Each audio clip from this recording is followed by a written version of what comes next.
Par le biais de cette courte vidéo, je souhaite vous retranscrire le contexte géopolitique et économique actuel et tenter d'expliquer en quoi prendre de la hauteur est indispensable. Tout d'abord, il me semble primordial que tout le monde ait connaissance de la valeur de notre monnaie, et donc de l'histoire de celle ayant la plus grande influence mondiale aujourd'hui, le dollar. En 1945, l'accord Bretton Woods a fait du dollar la monnaie de la réserve mondiale, ce qui revient à adosser les produits internationaux au dollar. Cet avantage certain donné aux États-Unis a été établi à condition que l'argent puisse être convertible en or, au taux constant de 35 dollars l'once.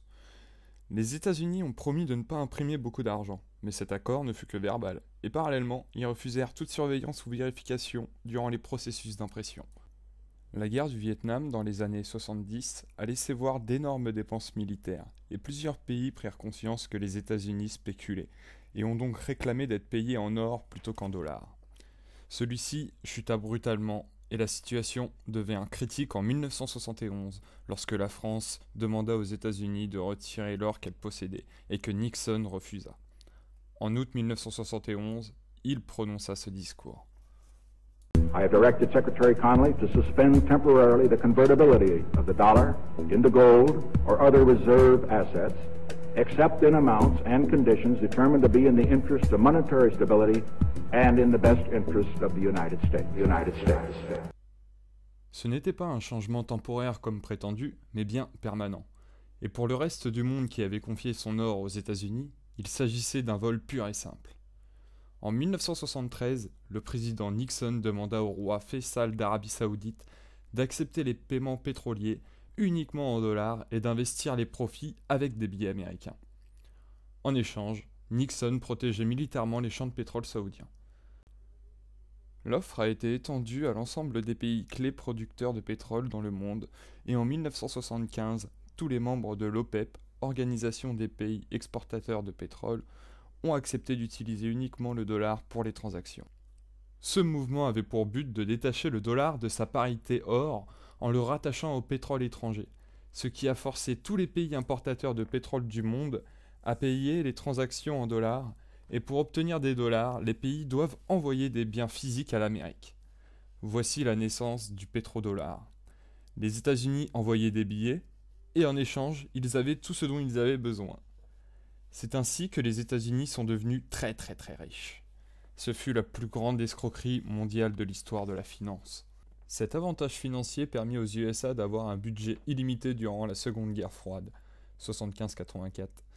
Ainsi, elle put investir plus d'argent que tous les pays du monde réunis dans la course à l'armement, ce qui provoqua l'effondrement du bloc communiste soviétique en 1991, le dernier ennemi de taille face à la puissance militaire américaine. Les États-Unis étaient désormais une superpuissance sans rival. Beaucoup espéraient une nouvelle ère de paix et de stabilité. Malheureusement, les dirigeants n'ont pas suivi cette direction, en envahissant l'Irak la même année lors de la première guerre du Golfe. Après avoir détruit l'armée irakienne et leur infrastructure, dont des stations d'épuration et des hôpitaux, des sanctions paralysantes empêchant à ces infrastructures d'être reconstruites furent appliquées, ainsi qu'un embargo sur les denrées et médicaments. Ces sanctions sont signées Bush et soutenues par l'administration Clinton durant 10 ans, provoquant potentiellement la mort de 500 000 enfants irakiens. Voici les déclarations faites par l'administration Clinton. We have heard that 500,000 children have died. I mean, that's more children than died in Hiroshima. And you know, is the price worth it? I think this is a very hard choice, but we think the price is worth it. Qu'est-ce qui vaut la peine de tuer 500 000 enfants ? En novembre 2000, l'Irak a commencé à vendre son pétrole exclusivement en euros. Il s'agissait d'une attaque directe contre le dollar et envers la domination financière américaine, et cela n'était pas toléré par les USA. En réponse, le gouvernement américain, avec l'aide des médias dominants, ont mis en place une campagne de propagande affirmant que l'Irak possédait des armes de destruction massive avec l'intention de les utiliser. En 2003, les États-Unis envahissent l'Irak, et une fois qu'ils prennent le contrôle du pays, les ventes de pétrole ont été de nouveau adossées au dollar. Called me into his office and said, I want you to know, he said, sir, we're going to attack Iraq. And I said, why? He said, we don't know. he said, I said, well, did they tie Saddam to 9/11? He said, no.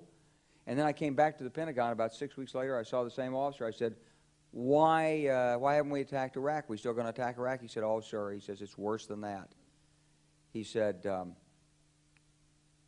he pulled up a piece of paper off his desk. He said, I just got this memo from the Secretary of Defense's office. It says we're going to attack and destroy the governments in 7 countries in 5 years. We're going to start with Iraq, and then we're going to move to Syria, Lebanon, Libya, Somalia, Sudan, and Iran. And I realized then, it came back to me, a 1991 meeting I had with Paul Wolfowitz. You know, in 2001, he was Deputy Secretary of Defense, but in 1991, he was the Undersecretary of Defense for Policy. It's the number 3 position in the Pentagon. He said, and we've got about 5 or 10 years to clean up those old Soviet client regimes, Syria, Iran, Iraq, before the next great superpower comes on to challenge us. It was a pretty stunning thing. You mean the purpose of the military is to start wars and change governments? It's not to sort of deter conflict? We're going to invade countries? And, you know, my mind was spinning. And I put that aside. It was like a nugget that you hold on to. This country was taken over by a group of people with a policy coup. Wolfowitz and Cheney and Rumsfeld, and you could name a half-dozen other collaborators from the Project for a New American Century. They wanted us to destabilize the Middle East, turn it upside down, make it under our control. It went back to those comments in 1991. Now, did anybody ever tell you that? Was there a national dialogue on this? Did senators and congressmen stand up and denounce this plan? Was there a full-fledged American debate on it? Absolutely not. And there still isn't. They could hardly wait to finish Iraq so they could move into Syria. Cette déclaration datant de 2007 et étant actuellement en 2015, nous pouvons vérifier ces déclarations. En Libye, Kadhafi était en plein processus d'organisation d'un bloc de pays africains visant à créer une monnaie basée sur l'or, appelée le dinar, qu'il souhaitait utiliser pour remplacer le dollar dans cette région.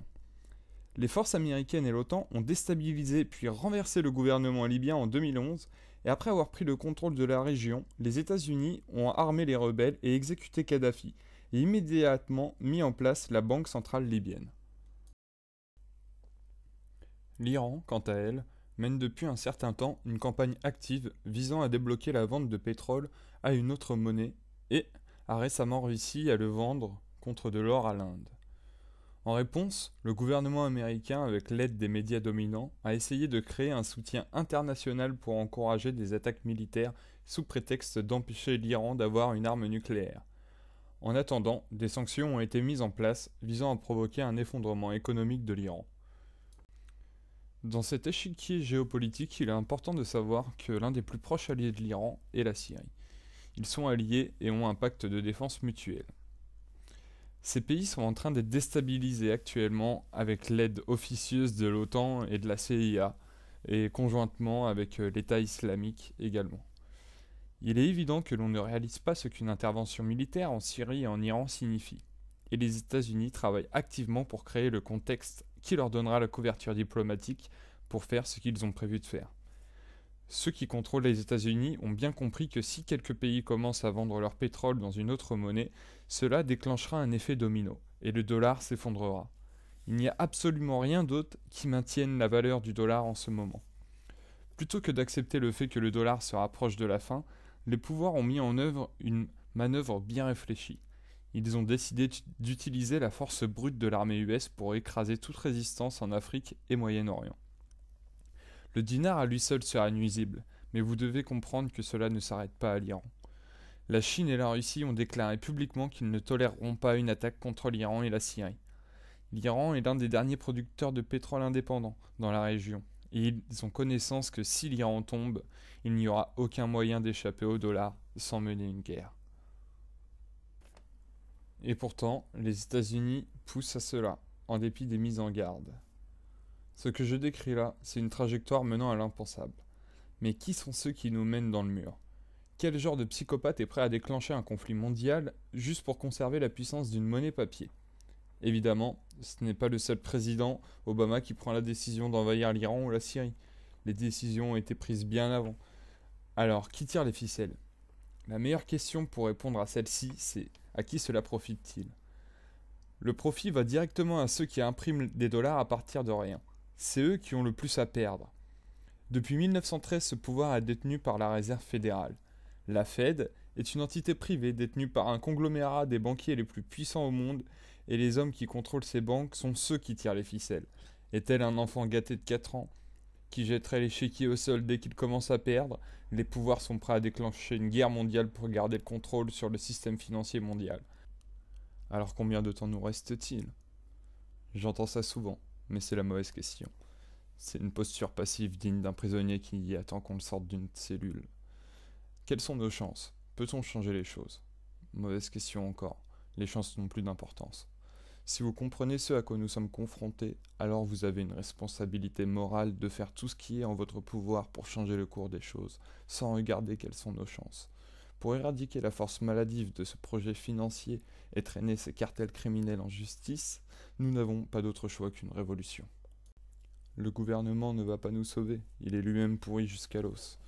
Comptez sur lui pour trouver une solution et à ce stade totalement naïf. Il y a 3 étapes pour mener une révolution et celles-ci se suivent. La phase 1 est déjà en cours.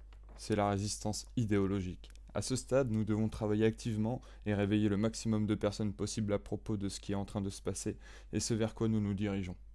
Toutes les révolutions débutent par les bouleversements dans les mentalités et aucune résistance significative n'est possible sans cela. Le succès de cette étape peut être mesuré par la contagion des idées. Lorsqu'une idée atteint une masse critique, elle se répand d'elle-même dans toute la société. Pour parvenir à cette contagion, nous avons besoin de plus de gens dans ce combat, à l'échelle nationale et internationale. Nous avons aussi et surtout besoin de la police et des militaires à nos rangs. La phase 2 est la désobéissance civile, plus connue sous le nom de résistance non violente. À ce stade, il faut avoir retiré tout votre argent. Nous retirons notre argent ainsi que notre obéissance envers le gouvernement, et faire tout ce qui est possible pour les mettre à l'arrêt. Pratiquer massivement cette méthode à elle seule est souvent suffisante pour mettre un régime à genoux.